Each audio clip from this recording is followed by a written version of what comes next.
على آله وصحبه وسلم تسليما كثيرا أما بعد رب اشرح لي صدري ويسر لي أمري واحلل عقدة من لساني يفقهوا قولي. السلام عليكم ورحمة الله وبركاته. আলহামদুলিল্লাহ আমরা সবাই এখানে একত্রিত হতে পারছি, এটা মহান আল্লাহর শুকরিয়া আদায় করি। আল্লাহ আমাদের এই মজলিসে, আমাদের এই আলোচনার মধ্যে, আমাদের উপস্থিতির মধ্যে বারাকা দান করেন, ইখলাস দান করেন, আমাদের পক্ষ থেকে কবুল করেন। আমাদের ইখলাসের ত্রুটি আছে, আমাদের নিয়তের যে ত্রুটি আছে এটা দূর করে এখান থেকে এটা কবুল করেন।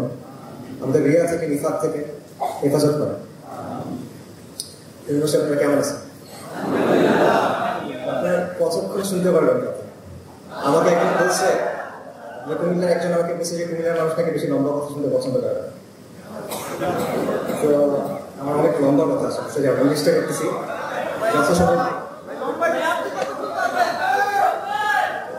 ঠিক আছে, আমি চেষ্টা করতেছি কথা বেশি লম্বা না করে। একটা সহজ জায়গা থেকে আমরা কথা শুরু করি, সেটা হলো আজকে আমরা এখানে কেন আসছি, কোন পরিচয়টা নিয়ে আমরা এখানে আসছি। কারণ মানুষের পরিচয় অনেকগুলো দিক থাকে। আপনার একটা পারিবারিক পরিচয় আছে, আপনার একটা প্রাতিষ্ঠানিক পরিচয় আছে, আপনার অঞ্চলগত পরিচয় থাকে, শিক্ষাগত পরিচয় থাকে, বিভিন্ন ধরনের পরিচয় আমাদের থাকে। কিন্তু সবগুলো পরিচয় আসলে সমান না। পরিচয়ের মধ্যে কিছু পরিচয় মুখ্য হয়, কিছু পরিচয় বেশি প্রাধান্য পায়। তো এখানে কোন পরিচয়টা নিয়ে আমরা আসলে আসছি? ইমানের পরিচয় নিয়ে আমরা এখানে আসছি। কিন্তু এই পরিচয়টার গুরুত্ব আসলে কতটুকু, এটার ওজন আসলে কতটুকু, এটা আমরা আসলে বুঝি কিনা সবসময়। আমার কাছে মনে হয় আমরা এটা আসলে বুঝি না। অন্য অনেক কনসিডারেশন, অন্য অনেক পরিচয়, অন্য অনেক বিষয় আমাদের কাছে মুখ্য হয়ে ওঠে। দেখেন, দুনিয়ার জীবনে অনেক অনিশ্চয়তা আছে। দুনিয়ার জীবনের বেশিরভাগ জিনিস আসলে অনিশ্চিত। দুনিয়ার জীবনে একটা বিষয় নিশ্চিত, সেই জিনিসটা কি? সবাইকে মরতে হবে। আর আপনি যখন মরবেন তখন আপনার আরেকটা জীবন শুরু হবে, আখিরাতের জীবন। ওই জীবনে আপনার পরিচয়টা কি? আপনি চিন্তা করেন, আপনি মারা গেছেন, আপনার লাশ গোসল করানো হয়েছে, আপনাকে কাফন করানো হয়েছে, আপনাকে কবরস্থানে নিয়ে যাওয়া হয়েছে, মাটির মধ্যে রাখা হয়েছে, মাটি চাপা দেওয়া হয়েছে। আপনার বন্ধু, আপনার পরিবার আপনাকে রেখে চলে গেছে বাসায়, তারা নিজের জীবনে ফিটুক গেছে। মাটির একটা ঘরে আপনি এখন একা। এখন আপনাকে প্রশ্ন উত্তর করা হবে। কি প্রশ্ন করা হবে আপনাকে? তোমার বাবা কে ছিল? তুমি বিসিএস এ টিকছিল কিনা? তোমার সিজিপিএ কত ছিল? তোমার ক্যারিয়ার কেমন ছিল? তোমার স্ট্যান্ডার্ড অফ লিভিং কত ছিল? তোমার কত বড় বাড়ি ছিল? এই প্রশ্ন করা হবে আপনাকে না। আপনাকে প্রশ্ন করা হবে কি? মান রব্বুকা, তোমার রব কে ছিল? তোমার দিন কি ছিল? তোমার নবী কে ছিল? এই প্রশ্নগুলো আপনাকে করা হবে। এই প্রশ্নগুলো কিসের প্রশ্ন? ইমানের প্রশ্ন। অর্থাৎ আপনার যে পরিচয়, যে জীবনটা স্থায়ী জীবন, এখানে আপনার পরিচয় কি? ইসলাম। এটা ছাড়া আপনার পরিচয় নিয়ে আপনি আখিরাত পার করতে পারবেন না।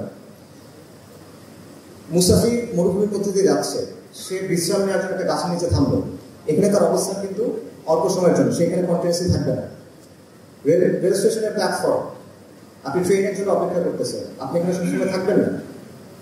দুনিয়ার জীবনটা এরকম, এই প্ল্যাটফর্মের মতো। আপনি এখানে সাময়িক সময়ের জন্য থাকবেন, এরপরে আপনাদের জীবন শুরু হবে, যেটা হলো জীবন্ত। এবং ওই জীবনে আর কোনো পরিচয় আপনার আসলে নাই এই পরিচয়টা ছাড়া। ইসলামের যে পরিচয়, মুসলিম যে পরিচয়, এই পরিচয়টা ছাড়া। কিন্তু বলা হয় আমরা ভুলে যাই, দুনিয়া আমাদেরকে ধোঁকা দেয়। দুনিয়ার জীবন হলো এনজয়মেন্ট অফ ডিস্ট্রাকশন। এটা আমাদেরকে গাফিল করে রাখে, আখিরাতের ব্যাপারে গাফিল করে, আল্লাহর ব্যাপারে গাফিল করে, শরিয়ার ব্যাপারে গাফিল করে, ইবাদতের ব্যাপারে গাফিল করে, এবং আমাদের এই পরিচয়ের ব্যাপারে গাফিল করে। তো এই পরিচয়ের গুরুত্বটা আসলে বোঝা দরকার, যে এইটা দিয়ে আমাদেরকে আখিরাত পার করতে হবে। এটা হচ্ছে, মনে করেন আপনি গভীর সমুদ্রে বের হয়েছেন একটা ভেলা নিয়ে। এই ভেলাটা হলো লা ইলাহা ইল্লাল্লাহ মুহাম্মাদুর রাসূলুল্লাহ ভেলা। এটা হলো ইমানের ভেলা। এটা যদি ছুটে যায় তাহলে আপনার এখানে আর কোনো মিথ্যা নাই, আল্লাহ হেফাজত করা শুরু করে। সো আমাদের সবার পরিচয় আগে হলো আমরা মুসলিম। সবকিছুর পরেও আপনার পরিচয় এটা যে আমরা মুসলিম। আমরা কি আগে বাঙালি বা আগে বাংলাদেশি তারপর মুসলিম? না, লা ইলাহা ইল্লাল্লাহ মুহাম্মাদুর রাসূলুল্লাহ। পুরো দুনিয়া একদিকে এক পাল্লায়, এটা আরেক পাল্লায়। এটা সবসময় ভালো হয়, এই জিনিসটা বোঝা দরকার। কিন্তু তারপর যে প্রশ্নটা আসে সেটা হলো যে এই পরিচয়টার অবস্থা আমাদের সমাজে কেমন? এই যে মুসলিম পরিচয়টা, আমাদের সমাজে এই পরিচয়টার অবস্থানটা কেমন? আবারও বলতেছি, আপনার পরিচয়ের বিভিন্ন দিক আছে। আপনি যখন আপনার প্রাতিষ্ঠানিক পরিচয়ে যাবেন, পেশাগত পরিচয়ে যাবেন, আর্থসামাজিক পরিচয়ে যাবেন, পারিবারিক পরিচয়ে যাবেন, তখন আপনি সমাজে শক্তিশালী হতে পারেন, তখন আপনি সমাজে অনেক সম্মানিত একজন ব্যক্তি হতে পারেন, কোনো সমস্যা নাই। কিন্তু যখনই আপনি সামষ্টিকভাবে মুসলিম পরিচয়টা নিয়ে আসেন, যখন আপনি ইসলামকে আঁকড়ে ধরে ইসলামকে আপনার মূল পরিচয় বানায় নিয়ে আসেন, তখন কিন্তু আপনি দুর্বল। আপনি খালি দুর্বল না, আপনি সেকেন্ড ক্লাস সিটিজেন। এই কথাটা হজম করতে কষ্ট হবে। বাকি আমি আপনাদেরকে এক্সাম্পল দিই। এখানে 2021 সালে মোদী বিরোধী আন্দোলন হয়েছিল, আপনারা জানেন। ওই আন্দোলনে মানুষ মারা গেছিল। কত মানুষ মারা গেছিল কেউ বলতে পারবে? 17 জন মানুষ মারা গেছিল। এটা কোনো বিচার হয়েছে? হয় না। এটা বিচারের কোনো কথা হয়েছে? হয় নাই। এখনো কোনো কথা হচ্ছে? হয় নাই। এরপর দেখেন, মানুষ তো মারা গেল পপুলার শুরু হিসেবে। তারপরে আলেমুলামাকে ব্যাপকভাবে গ্রেফতার করা হলো। শুধু গ্রেফতার করা হলো না, তাদের বিরুদ্ধে ভয়ঙ্কর সব মিথ্যা অভিযোগ আনা হলো। আপনারা জানেন মাওলানা হাফিজাহুল্লাহ, তার বিরুদ্ধে প্রচন্ড মিথ্যা অভিযোগ আনা হলো, টার্গেট করে তাকে হয়রানি করা হলো। এই সময় আমাদের যে সমাজ, সেটা রিয়াকশন কি ছিল? সেগুলো সমাজের জায়গা থেকে তো একটা বেসিক ন্যূনতম সভ্যতা, ন্যূনতম ভব্যতা দরকার ছিল। সেটা কি ছিল কিনা? সেটা ছিল না। কাছাকাছি সময় দেখেন মুফতি কাজী ইব্রাহিম হাফিজাহুল্লাহ, তাকে গ্রেফতার করা হলো। তাকে যখন গ্রেফতার করা হলো, আপনারা কিছু দেখছেন কিনা জায়গায় খবরে নিউজ করা হলো যে কথিত বক্তা, একজন মানুষ যার বক্তব্য এই দেশে লক্ষ লক্ষ বা কোটি মানুষ শোনে, একজন আলিমে দ্বীন, তাকে বলা হচ্ছে কথিত বক্তা। কলমের একটা কোচায় উনি হয়ে গেছেন কথিত বক্তা। এটি হলো এই সমাজের অবস্থা। বাবা দেবের হোসেন সাহিত্য সাহেব রাহিমাহুল্লাহ, তাকে দেখেন তার বিরুদ্ধে কি অভিযোগ আনা হয়েছে? ধর্ষণের অভিযোগ আনা হয়েছে। চিন্তা করেন আপনারা। তো এখন আমি যাদের কথা বললাম, এরা বাংলাদেশের ওলামায়ে কেরাম। আপনারা হয়তো বা তাদের সাথে আপনাদের কারো তাদের কোনো বিষয়ে একটু দ্বিমত থাকতে পারে, সেটা বিষয়টা না। বিষয়টা হলো তাদের যে সামাজিক অবস্থান আছে, তাদের যে দিনী অঙ্গনের অবস্থান আছে, সেটা তো স্বীকার করতে হবে। তারা আলেম ওলামায়ে কেরাম হলেন, ওলামায়ে কেরাম হলেন দিনী সমাজের মুরব্বী, বা ইভেন ইন জেনারেল সমাজের মুরব্বী। মানুষ যখন দিনের কথা চিন্তা করে, তখন তারা ওলামায়ে কেরামের কথা চিন্তা করে। তাদের অবস্থাটাই এটা। ন্যূনতম মানে বেসিক জাস্টিস, ইনসাফ, সম্মান, ভদ্রতা আপনি দেখেন তারা পাচ্ছেন না। আপনার কি অবস্থা? আপনি কি মানে তাদের যে অবস্থা, আপনার কি অবস্থা? এটা হলো বাস্তবতা। শাপলা চত্বরের ঘটনা চিন্তা করেন। 2013 সালে শাপলা চত্বরের যে ঘটনা ঘটবে, মানুষ কেন আসছিল? নবী সাল্লাল্লাহু আলাইহি ওয়াসাল্লামের অবমাননা হয়েছে, ওলামায়ে কেরাম ডাক দিয়েছেন, লক্ষ লক্ষ মানুষ রাসূলুল্লাহ সাল্লাল্লাহু আলাইহি ওয়াসাল্লামকে ভালোবেসে আসলেন। তখন তার সাথে কি আচরণ করা হলো? একটা দেশের রাজধানীতে মতিঝিলের মতো একটা জায়গায় রাতের বেলায় লাইট নিভায়ে থিয়ারিং অপারেশন করা হলো, এবং 1,55,000 রাউন্ডের বেশি বুলেটস এবং টিয়ার শেলস ইউজ করা হলো, এবং বলা হলো যে এরা তাণ্ডবকারী। এটা হলো সমাজে আপনার অবস্থা। কিছুদিন আগে 2022 সালের 10 ডিসেম্বর সম্ভবত বিএনপির একটা জনসভা ছিল ঢাকাতে, গোলাপবাগে। এটা ইনিশিয়ালি পল্টনে হওয়ার কথা ছিল, পরে গোলাপবাগে হচ্ছিল, এবং সন্ধ্যা থেকে সেখানে মানুষ জড়ো হওয়া শুরু করেছিল। রাতে লক্ষ লক্ষ মানুষ সেখানে রাত কাটাইছে।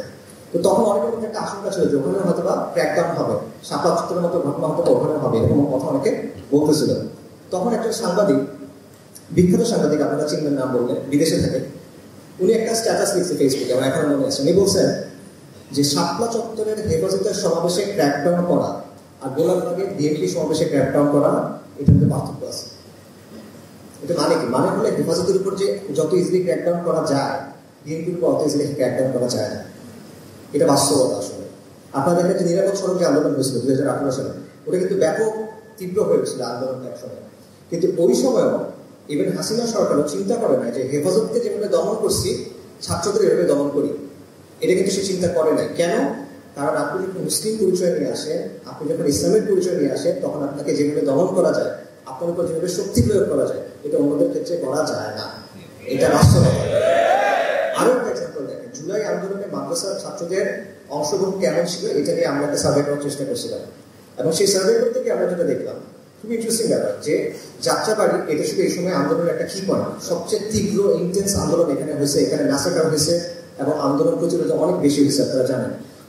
তো ওইখানে যাত্রাবাড়ির বিভিন্ন মাদ্রাসা ছিল, সেই মাদ্রাসার স্টুডেন্টরা সেই আন্দোলনে কিন্তু অংশগ্রহণ করছে। শুধু করে নাই, তারা ইনফ্যাক্ট 17 তারিখ থেকে আন্দোলনে অংশগ্রহণ করতেছিল।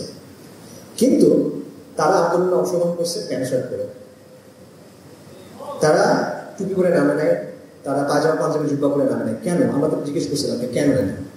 তাদের কথা ছিল যে আমরা যদি ওইভাবে নামি, তাহলে আমাদের উপর গুলি বেশি চলবে, আর আমরা যদি ওই পোশাকে মারা যাই, আমাদেরকে নিয়ে কথা কম হবে। এটা হলো এই সমাজের বাস্তবতা। 2 তারিখের আগে তারা পায়জামা পাঞ্জাবি করে নামতে পারে না। তো এরকম শত শত উদাহরণ আমি আপনাকে দেখাতে পারবো। যখনই আপনি মুসলিম পরিচয় নিয়ে আসতেছেন, ইসলামের পরিচয় নিয়ে আসতেছেন, আপনি এই সমাজের সেকেন্ড ক্লাস সিটিজেন বা ওয়ার্স। তো এটা কেন? আপনি বলতে পারেন যে হ্যাঁ, এটা 90% মুসলিমের দেশ, এটা সংখ্যাগরিষ্ঠ মুসলিমের দেশ, ইত্যাদি ইত্যাদি, কিন্তু বাস্তবতা এটাই যে আপনি সেকেন্ড ক্লাস সিটিজেন। এটা কেন? এই সমাজ বা রাষ্ট্র এটা আপনার প্রতিনিধিত্ব করে না, এটা আপনাকে দমন করতে চায়, এটা আপনাকে নিয়ন্ত্রণ করতে চায়। এটা কেন? এটার একটা অ্যান্সার আমরা, মুখস্থ অ্যান্সার আমাদের আছে, যে আমরা মনে করি এটার অ্যান্সার হলো আওয়ামী লীগ। বা আমাদের আরেকটা অ্যান্সার আছে যেটা হলো, যেটার অ্যান্সার হলো শাহবাগ। কিন্তু ব্যাপারটা আসলে এটা না। আওয়ামী লীগ, শাহবাগ এগুলো এটার একটা কারণ, বড় কারণ, কিন্তু একমাত্র কারণ না বা মূল কারণ না। মূল কারণ হলো, কয়েকটা কারণ আছে, দুটা কারণ আমি বলি বা কয়েকটা বলতেছি। এর মধ্যে একটা কারণ হলো যে একটা সমাজে বা একটা রাষ্ট্রের নিয়ন্ত্রণ বজায় রাখা এটা শুধুমাত্র সামরিকভাবে হয় না, শুধু অস্ত্র দিয়ে হয় না, এটা শুধুমাত্র অর্থনৈতিক শক্তি দিয়েও হয় না। এখানে চিন্তার একটা ব্যাপার আছে।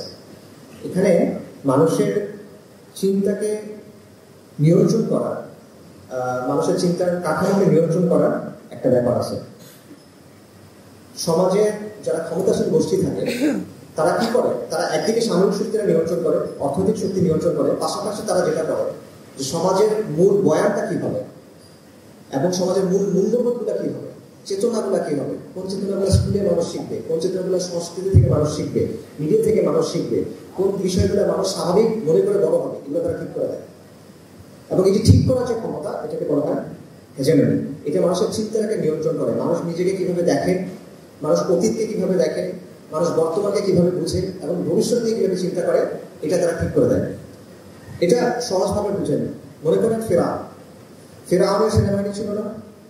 ছিল। ফেরাউনের বিশাল সেনাবাহিনী ছিল, কিন্তু ফেরাউনের এর পাশাপাশি জাদুকর ছিল, ফেরাউনের পুরোহিত ছিল, তার ধর্মের পুরোহিত ছিল, এবং ফেরাউনের সাথে হামানের মতো লোক ছিল, তার পারিষদরা ছিল।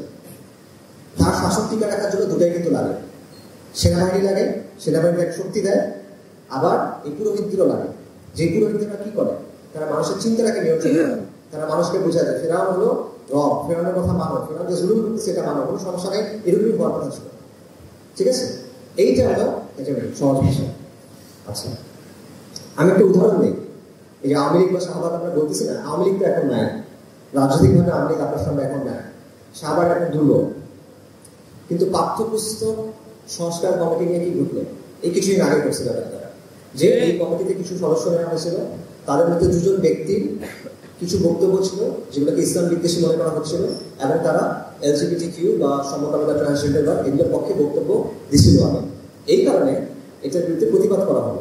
এটার বিরুদ্ধে প্রতিবাদ কারা করলো? যারা প্রতিবাদ করছেন তাদের বেশিরভাগই বক্তা, ওয়াইজ, আলেম, দায়ী, এরকম ব্যক্তিরা। কিন্তু যখন তারা প্রতিবাদ করলেন তখন আপনারা দেখেন ট্রান্সপারেন্সি ইন্টারন্যাশনাল বাংলাদেশ বা TIB সেখানকার থেকে একটা বক্তব্য দেওয়া হলো, বা সেখানকার যিনি প্রধান উনি একটা বক্তব্য দিলেন যে সরকার মৌলবাদীদের সাথে আপোষ করতেছে। অর্থাৎ আপনি পাঠ্যপুস্তক নিয়ে সবাই কথা বলতে পারবে, সমস্যা নাই, কিন্তু আপনি যদি কথা বলেন ইসলামের জায়গা থেকে মুসলিম পরিচয় নিয়ে, তখন সেটা মৌলবাদ। আর মৌলবাদকে কি করতে হয়? মৌলবাদ তো ভালো জিনিস না, মৌলবাদকে নিয়ন্ত্রণ করতে হয়, মৌলবাদীদের দমন করতে হয়। এবং এখানে দুটো মেসেজ আছে।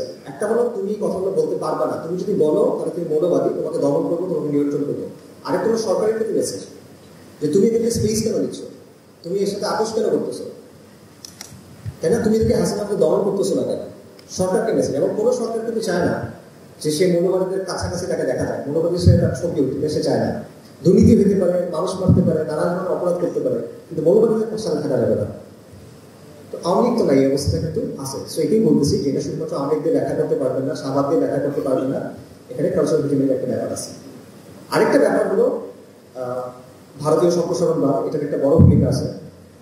আমাদের সাংস্কৃতিক যে অঙ্গন, এটার মধ্যে ভারতীয়দের ব্যাপক প্রভাব, এবং অবশ্যই তারা সবসময় ইসলামকে, এই ভূখণ্ডে ইসলামকে একটা বড় থ্রেট মনে করে, সব জায়গাতেই মনে করে, বিশেষ করে এখানে তাদের ন্যাশনাল সিকিউরিটির জন্য একটা বড় থ্রেট মনে করে।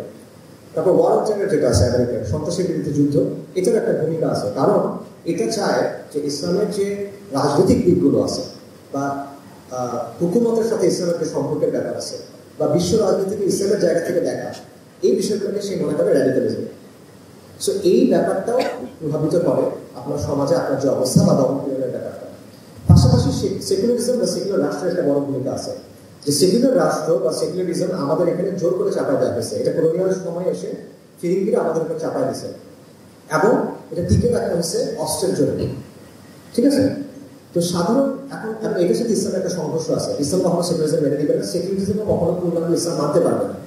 তো এই অবস্থায় সাধারণ মানুষ আবার চায় ইসলাম, সে হয়তো ইসলাম বুঝে না, কিন্তু সে ইসলাম চায়। তো সমাজ ও রাষ্ট্রে যদি ইসলামের অবস্থানটা শক্তিশালী হয় তাহলে তো সেকুলার রাষ্ট্রের জন্য ভালো না খারাপ? খারাপ। এই কারণে সেকুলার রাষ্ট্র কখনোই এই সেকুলারই হোক, খুব গরম সেকুলার বা খুব নরম সেকুলার, জাস্ট ম্যাটার, সে কখনো পরিপূর্ণভাবে ইসলামকে মেনে নিতে পারবে না। বরং সবসময় তার একটা চেষ্টা থাকবে ইসলামকে সীমানা দেওয়া, ইসলামকে আটকায় ফেলা এবং ইসলামকে পরিবর্তন করা, ইসলামকে নিজের মতো করে একটা ছাঁচের মধ্যে বসানো। এবং এই ব্যাপারটা আমরা কিন্তু এখনো দেখতেছি, আগের সময় দেখছি, এখনো দেখবো, সামনে আপনারা এটা দেখবেন আসলে। তো এই যে বিষয়গুলো, এগুলো আসলে নতুন কিছু না। ঠিক আছে? এই বিষয়গুলো আসলে নতুন কিছু না।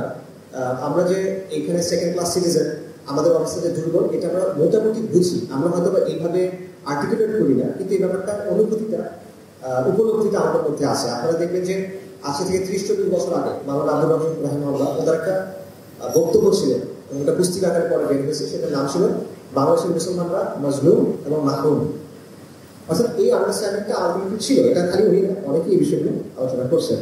তো এই যে সমস্যাটা, এটা মুখোমুখি হয়ে আমরা কি করি? এটার মুখোমুখি হয়ে আমার মনে হয় আমরা মোটামুটি 3টে অ্যাপ্রোচ গ্রহণ করছি। একটা হলো অ্যাসিমিলেশন, অর্থাৎ মিশে যাওয়া, যে আমরা সমাজের সাথে খাপ খাওয়া নেওয়ার চেষ্টা করছি এবং খাপ খাওয়াতে গিয়ে ইসলামের সাথে ছাড় দিছি। সমাজের সাথে খাপ খাওয়া নেওয়ার জন্য ইসলামের জায়গায় ছাড় দিছে, আপোষ করছি। এটা হলো একটা অ্যাপ্রোচ, অ্যাসিমিলেশন, মিশে যাওয়া, মিশ্রণ। দ্বিতীয় যে অ্যাপ্রোচ, সেটা হলো আইসোলেশন বা বিচ্ছিন্ন হয়ে থাকা, আলাদা হয়ে থাকা। আমরা নিজেদের একটা বলয় বানায় নিছি। সেটা হতে পারে আমার নিজের কমিউনিটি, আমার ভাই বোনদের এই কমিউনিটি বা মসজিদ বা মাদ্রাসা বা খানকা, এটা কেন্দ্রিক একটা এলাকা আমরা আলাদা করে নিয়েছি, বা একটা অঙ্গন, একটা বলয় আমরা আলাদা করে নিয়েছি। এটার মধ্যে আমরা মূলত থাকি, এর বাইরে আমরা যাওয়াটা এড়া যাওয়ার চেষ্টা করি। ঠিক আছে? অথবা একান্ত প্রয়োজন হলে, একদম বেশি প্রয়োজন হলে তখন হয়তো আমরা এটার বাইরে কিছুটা আসি, বা এখানে আমরা বেশিক্ষণ থাকতে চাই না, আমরা চাই আমাদের ওই বলয়ের মধ্যে ফেরত যাওয়া। এটা হলো দ্বিতীয় অ্যাপ্রোচ, আইসোলেশনিজম বা আলাদা হয়ে থাকা। তৃতীয় যেটা, সেটা হলো রিজেকশনিজম। এটা তরুণদের মধ্যে একটু বেশি আছে। সেটা হলো যে এই সমাজটা জাহিলিয়াতের সমাজ, আমি এখানে থাকবো না, আমি এখান থেকে কোথাও চলে যাব, অথবা হয়তো কখনো কিছু একটা এখানে হবে, তখন আমি সেটা করবো। ঠিক আছে? এরকম একটা চিন্তা। কিন্তু এর আগ পর্যন্ত আমি সমাজ থেকে দূরে দূরে থাকবো, আমি সমাজের ব্যাপারটা মিশবো না, আমি আমার মতো থাকবো, ইত্যাদি ইত্যাদি। মোটা দাগে আমার কাছে মনে হয়েছে এই 3টে অ্যাপ্রোচ আমাদের আছে। সমাজের সাথে মিশে যাওয়া, নিজেদের একটা আলাদা বলয় বানানো, সেখানে থাকা, অথবা সমাজকে মুখে প্রত্যাখ্যান করা, সুযোগ আসলে চলে যাবো, সুযোগ আসলে কিছু করবো, এরকম চিন্তা নিয়ে থাকা। কিন্তু এই 3টে অ্যাপ্রোচের কোনোটাই দীর্ঘমেয়াদে আসলে কার্যকরী না। কেননা যদি আপনি মিশে যাওয়ার চেষ্টা করেন, তাহলে আলটিমেটলি কি হবে? আলটিমেটলি মিশতে মিশতে মিশতে ইসলামটা থাকবে না, এটা পুরোটা জাহিলিয়াতটা থাকবে বা পুরো সেকুলারিজমটা থাকবে, এর বাইরে আর কিছু এখানে থাকবে না। আচ্ছা, এটা হলো একটা সমস্যা। আইসোলেশনিজম বা সমাজ থেকে যে বিচ্ছিন্ন হয়ে নিজের একটা অঙ্গন নিয়ে থাকবে, এটাও দীর্ঘমেয়াদে টেকসই না। কেন? 2টা কারণে। 1 নম্বর কারণ হলো সেকুলার রাষ্ট্র আপনার যে একটা বলয় আছে না, এটা ক্রমাগত ছোট করবে, সেটাকে এভাবে থাকতে দিবে না, এটা সে আস্তে আস্তে ছোট করে নিয়ে আসবে এবং সে হস্তক্ষেপ করবে। ঠিক আছে? মাদ্রাসায় জাতিসংগীত গাও, এই ধরনের কথাবার্তা সে বলবে, সে এসে হস্তক্ষেপ করবে, তোমার মসজিদে খুতবাকে আমরা আলোচনা করে দেবো। এভাবে নানাভাবে সে আপনাকে হস্তক্ষেপ করবে, আপনার জায়গাটা ছোট করে আনার চেষ্টা করবে। এটার আরেকটা প্রবলেম হলো সমাজে আপনার অবস্থানটা এখানে দুর্বল হবে। কেন? কারণ সমাজের মানুষ দেখবে যে আপনি তার দৈনন্দিন যে সমস্যাগুলো, তার আর্থসামাজিক যে সমস্যা, তার পেরেশানিগুলো নিয়ে আপনার কোনো বক্তব্য হবে না। দিন বিশেষে আপনার কাছে আসবে, আপনাকে সে সম্মান করবে, তার ইসলামের জন্য সে আপনার কাছে আসবে বা আপনাদের কাছে আসবে।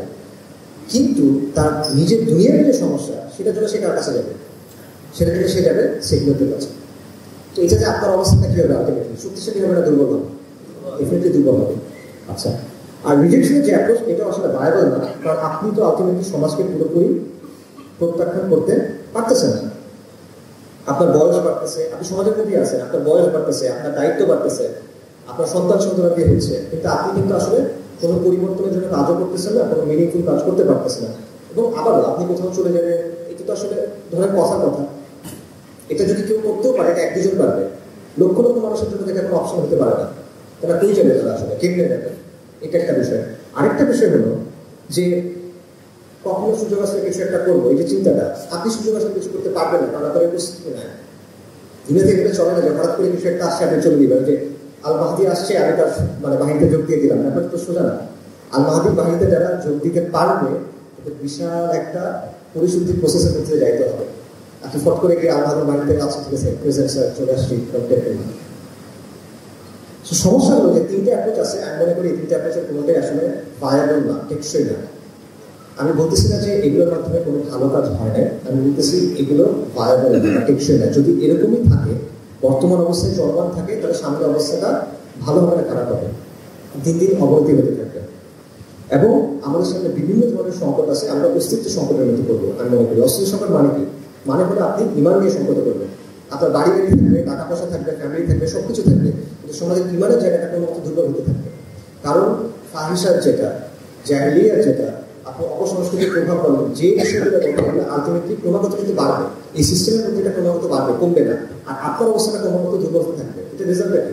অঙ্ক মিলান, সমাজ অঙ্ক মিলান। এটার অবস্থাগুলো আপনি ইমানের সংকটে করবেন, এটা বাস্তবতা। পাশাপাশি একটা প্রশ্ন আমাদের করা উচিত যে আমরা কি আসলে এই সেকেন্ড ক্লাস সিটিজেন হয়ে থাকবো কেন সবসময়? আপনি কি জীবন্ত জীবন নিয়ে থাকবেন? আপনি মাথা নিচু করে থাকবেন সবসময়? এটা মুসলমানের জীবন তো এরকম কথা না।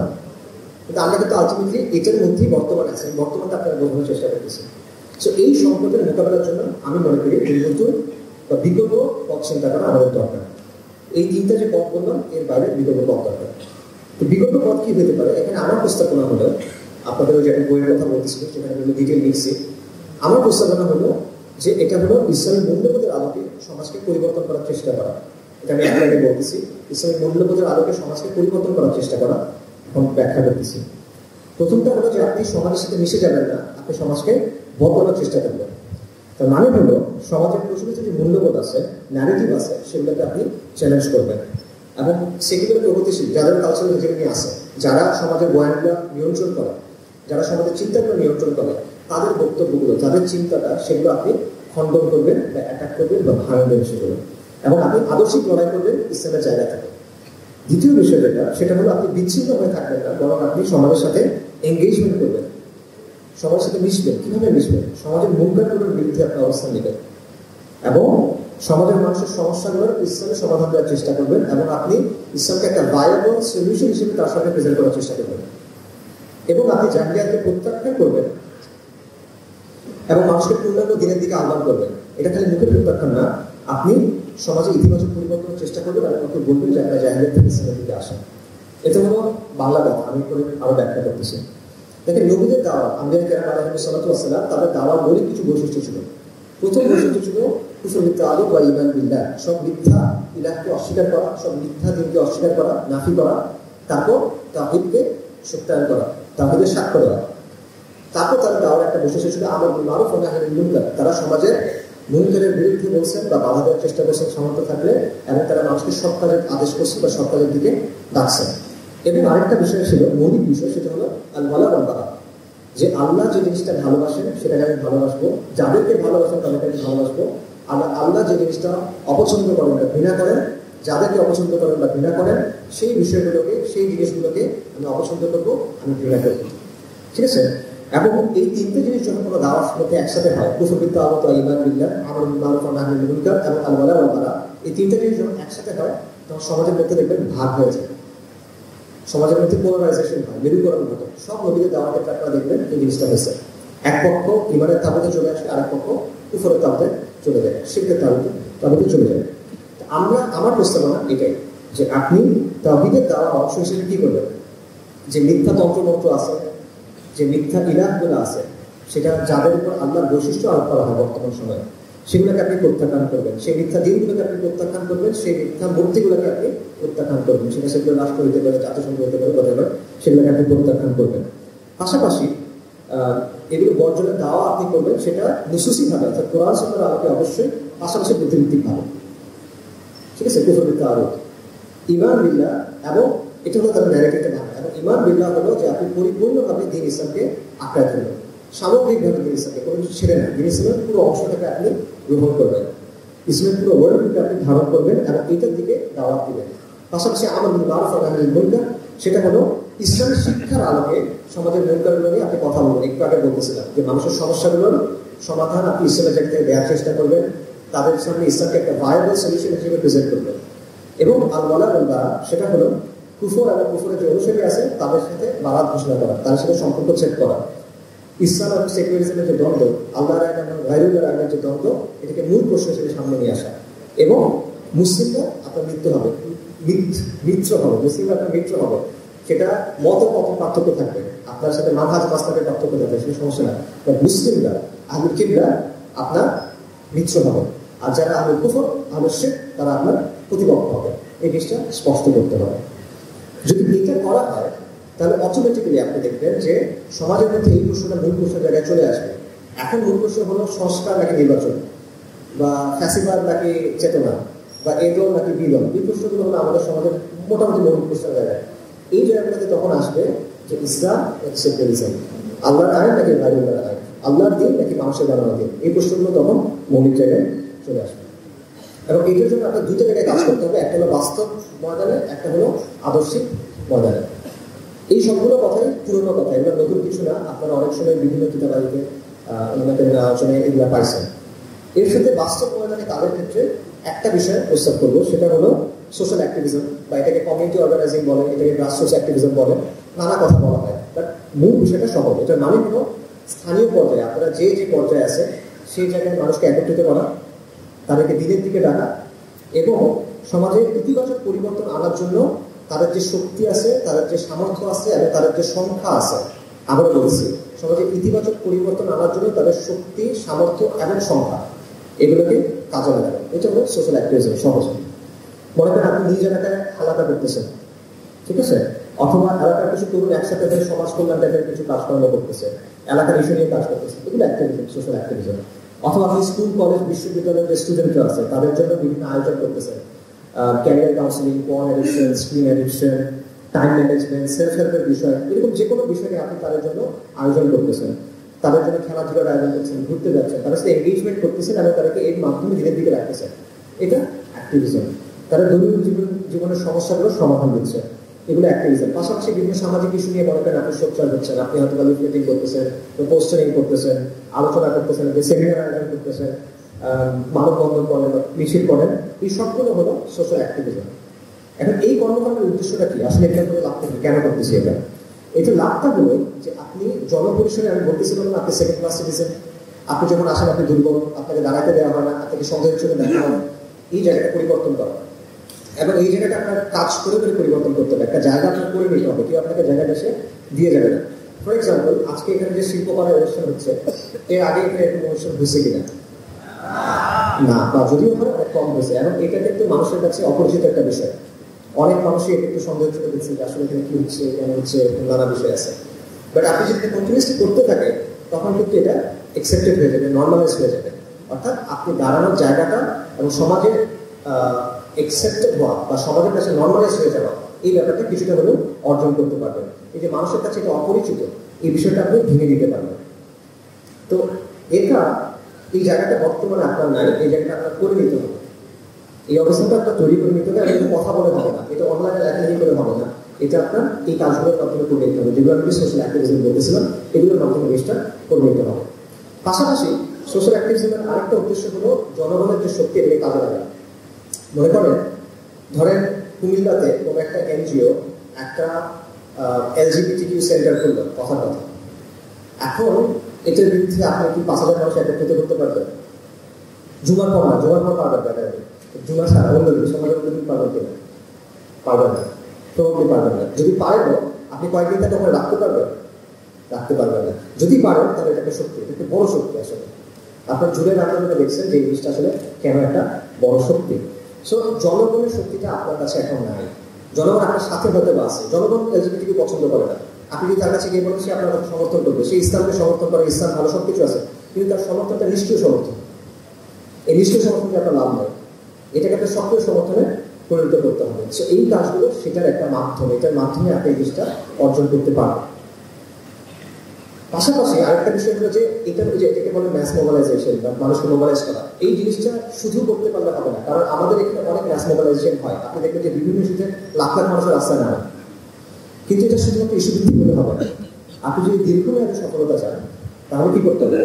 তাহলে আপনাকে অর্গানাইজড এফোর্ট লাগবে। আপনার তৃণমূল থেকে এই জিনিসটা তৈরি করতে হবে, মানে গ্রাসরুটস থেকে করতে হবে। আপনার নিজের এলাকা, নিজের প্রতিষ্ঠান, নিজের পাড়া মহল্লা থেকে এই জিনিসটা তৈরি করতে হবে, যাতে আপনি ধারাবাহিকভাবে এই জিনিসটা করতে পারেন, ধারাবাহিকভাবে এই শক্তিটা আপনি বাড়াতে পারেন।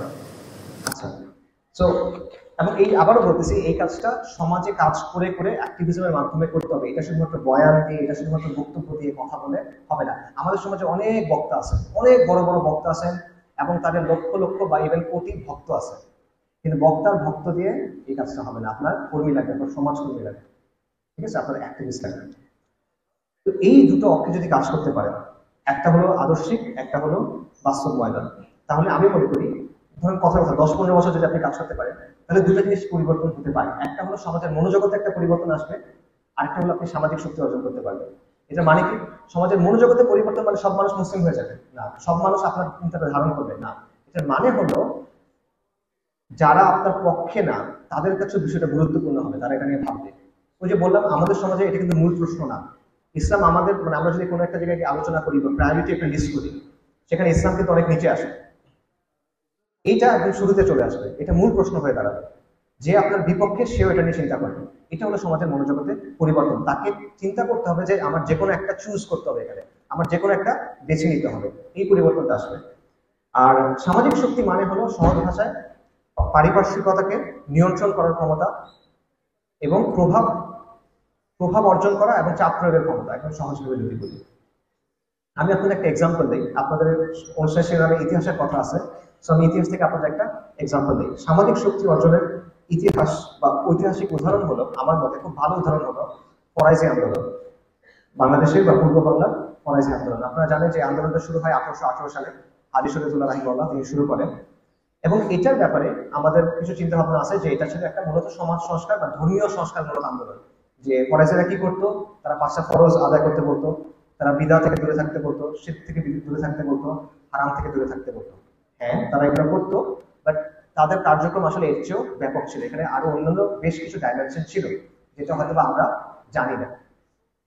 ঐতিহাসিকরা বলেন, অনেক ঐতিহাসিক বলছেন যে ফরাইজি আন্দোলন ছিল ব্রিটিশ ভারতে, ব্রিটিশ শাসনামলে ভারতের প্রথম organised Islamic movement. Even Syed Ahmed শহীদের যে আন্দোলন, তরিকায়ে মুহাম্মাদিয়া যেটাকে বলে, বা বালাকোট আন্দোলন, তারও আগে আসলে এটা শুরু হয়েছে। কারণ সৈয়দ আহমেদ শহীদের অর্গানাইজ আন্দোলন শুরু হয়েছে উনি হজ থেকে ফেরার পর, দ্বিতীয়বার হজ থেকে ফেরার পর 1820-এর পর। হাজী শরীয়তুল্লাহ রাহিমাহুল্লাহর আন্দোলন শুরু 1818 থেকে। তো এই জন্য বলা হয়, অনেকে বলেন যে এটা হলো প্রথম অর্গানাইজ ইসলামিক আন্দোলন। আমি তাদের আন্দোলনের অর্থনৈতিক দিক ছিল, সামাজিক দিক ছিল, প্রশাসনিক দিক ছিল এবং রাজনৈতিক দিক ছিল। আমি সংক্ষেপে কয়েকটা দিক আপনাদেরকে বলি। দেখেন, কৃষকদের উপর জমিদার, সে সময় জমিদাররা এবং নীলকররা, তারা ব্যাপক অত্যাচার করতো এবং নানা ধরনের কর, ট্যাক্স তাদের উপর আরোপ করতো। হাজী শরীয়তুল্লাহ রাহিমাহুল্লাহ যেটা করলেন, উনি বললেন যে না, এই ট্যাক্সগুলো আসলে অবৈধ, এই ট্যাক্স দেওয়ার কোনো ইখতিয়ার জমিদারদের নাই, তোমরা ট্যাক্স দিবা না। কৃষকদের বলে তোমরা ট্যাক্স দিবা না। ওনার যে ছেলে ছিল মুহসিন উদ্দিন দুদু মিয়া, উনি বললেন, উনি একটা স্লোগান তৈরি করলেন যে লাঙ্গল যার জমিন তার, লাঙ্গল যার জমিন তার, মানে তার মানে হলো জমিদারকে আমরা তোমাদেরকে এই ট্যাক্স গুলো দিব। এবং তারা যেটা করলো যে তারা বললো সরকারকে এবং জমিদারকে অসহযোগ আন্দোলন করা শুরু করলো, তারা ট্যাক্স দিল না। এবং এই জন্য অনেকে বলছেন যে ভারত উপমহাদেশে প্রথম অসহযোগ আন্দোলন শুরু করছে ফরাইজিরা, মোহনদাস করমচাঁদ গান্ধী না, ফরাইজিরা। এটা অনেক ঐতিহাসিক বলছেন। সমাজ সংস্কারটা আমরা জানি, যেমন শিরক বিদার বিরুদ্ধে তাদের অবস্থান, আশরাফ আতরাফ একটা বিভাজন ছিল সমাজের মধ্যে, মুসলিম সমাজের মধ্যে, যেটা ইসলামের সাথে আসলে কোনো সম্পর্কই নেই। এই বিভাজনটার বিরুদ্ধে তারা কাজ করছেন এবং তারা মুসলিম পরিচয়ের ভিত্তিতে ভ্রাতৃত্বের বন্ধনের উপর জোর দিচ্ছেন, যেই কারণে পূর্ববঙ্গের কৃষক, তাঁতি, জেলে, তাদের অবস্থান ছিল সমাজের সবচেয়ে নিষ্পেষিত, সবচেয়ে নিপীড়িত অংশ, কিন্তু তাদেরকে তারা একত্রিত করে একটা সামাজিক শক্তিতে পরিণত করছিলেন। পাশাপাশি তাদের একটা সাংগঠনিক কাঠামো ছিল, যেমন 3 থেকে 500 ফরাইজি পরিবার একসাথে এটাকে বলতো গ্রাম, গাঁও, এবং এদের একজন দায়িত্বশীল ছিল, তার নাম ছিল গাঁও খলিফা। এরকম 10টা বা 10টার বেশি গাঁও মিলে হলো একটা গিল্ড। গিল্ড সম্ভবত একটা ফার্সি শব্দ, সার্কেল বলা যেতে পারে। এবং পূর্ব বাংলা এরকম বিভিন্ন গিল্ডে বিভক্ত ছিল, একটা গিল্ডে 3 থেকে 5,000 ফ্যামিলি। এবং এগুলোর দেখাশোনা করতো তাদের যে মজলিস শুরা ছিল, সেই মজলিস শুরার সদস্যরা। আর মজলিস শুরার নেতৃত্বে ছিলেন ফরাইজদের যিনি নেতা, উস্তাদ বলতো তারা। তো এটা ছিল একটা সাংগঠনিক কাঠামো। আবার দেখেন, প্রশাসনিকভাবে তারা তাদের যে পলিসিগুলো ছিল, সমাজ সংস্কারের যে কাজগুলো ছিল, তাদের যে স্ট্রাকচার, এগুলোর মাধ্যমে তারা একটা প্যারালাল প্রশাসন তৈরি করছিল। হেনরি বেভারিজ নামে একজন ব্রিটিশ সিভিল সার্ভেন্ট ছিল, তার একটা মন্তব্য ছিল দুদুমিয়ার ব্যাপারে, যে সে হলো বাংলার ডি ফ্যাক্টো রুলার, সে বাংলার প্রকৃতপক্ষে সে বাংলার প্রকৃত শাসক। এবং সে বলছে যে বাকেরগঞ্জ এরিয়ায় কোনো জজ বা ম্যাজিস্ট্রেটের চাইতে দুদুমিয়ার ক্ষমতা বেশি, এরকম কথা সে বলছিল। ডক্টর জেমস ওয়াইজ একজন ছিল, তার একটা 1883 সালে উনি একটা বই লিখছিল বা রিপোর্ট তৈরি করছিল ব্রিটিশদের জন্য ফরাসি আন্দোলন নিয়ে। ওইখানে উনি বলতেছেন যে ফরাসিদের শরিয়া আদালত ছিল, তাদের বিভিন্ন শরিয়া আদালত ছিল যেখানে তারা হানাফি ফিকহ অনুযায়ী বিচার করতো, এটা গ্রামের পঞ্চায়েতের স্টাইলে চলতো। এবং উনি বলতেছেন ঢাকা, বৃহত্তর ঢাকা অঞ্চলে এরকম 22টার মতো শরিয়া আদালত ছিল। এবং এখানে আপিল করা যেত, আপনি যদি গাও খলিফার ওখানে যে বিচার হয়েছে সেটা পছন্দ না হয়, আপনি উপরে যেতে পারবেন এবং ফাইনালি আপনি মূল যে আমির বা মূল যে উস্তাদ তার কাছে যেতে পারবেন। এই সিস্টেমটা তাদের ছিল। এবং ফরাসিরা তাদের কোনো মোকদ্দমা নিয়ে কখনো ব্রিটিশদের আদালতে যেত না, কারণ তারা এই আইনটাকে তারা প্রত্যাখ্যান করতো। পাশাপাশি তারা সাদাকাত তুলতো, যাকাত আদায় করতো, নিজেদের সদস্যদের শিক্ষা, তারবিয়া, তাবলীগ এগুলো ব্যবস্থা করতো, মসজিদ মাদ্রাসা স্থাপন করতো। এবং এইভাবে তারা একটা প্যারালাল প্রশাসন তৈরি করে ফেলছে। এবং নবীনচন্দ্র সেন, তার একটা উক্তি আছে, বিখ্যাত উক্তি, যে ফরাসিরা ব্রিটিশ রাজের মধ্যে একটা স্টেট উইদিন এ স্টেট কায়েম করছে, রাষ্ট্রের ভেতরে তারা আরেকটা রাষ্ট্র তৈরি করছে। রাজনৈতিক দিক ছিল, রাজনৈতিক দিক চিন্তা করেন যে তারা চর দখল করতো, খাসমহল নামে একটা জিনিস আছে সেই জিনিস দখল করতো, তাদের লাঠিয়াল বাহিনী ছিল, লাঠিয়াল বাহিনীর বর্ষা ছিল, তীর ছিল, এই টাইপের জিনিসপত্র ছিল। এবং তাদের ভায়োলেন্সের ক্যাপাসিটি ছিল, কারণ জমিদারদের সাথে তাদের মারামারি ছিল, এই মারামারি করার ক্যাপাসিটি তাদের ছিল। পাশাপাশি তারা বিভিন্ন ধরনের আন্দোলন করছেন কৃষকদের নিয়ে, তারা কোয়ালিশন করছেন, জোট তৈরি করছেন বিভিন্ন সময়ে, নীলকরদের বিরুদ্ধে, জমিদারদের বিরুদ্ধে, ব্রিটিশ রাজের বিরুদ্ধে। তারা ইভেন হিন্দু গোয়ালা, হিন্দু কৃষক এদেরকে নিয়ে একসাথে অসহযোগ আন্দোলন করছেন। 1837, 1844, 1847 এই সময় অনেকগুলো কৃষক আন্দোলনে তারা নেতৃত্ব দিচ্ছেন। সো এগুলো হলো তাদের রাজনৈতিক কর্মকাণ্ডের বা রাজনৈতিক স্ট্র্যাটেজির কিছু এক্সাম্পল।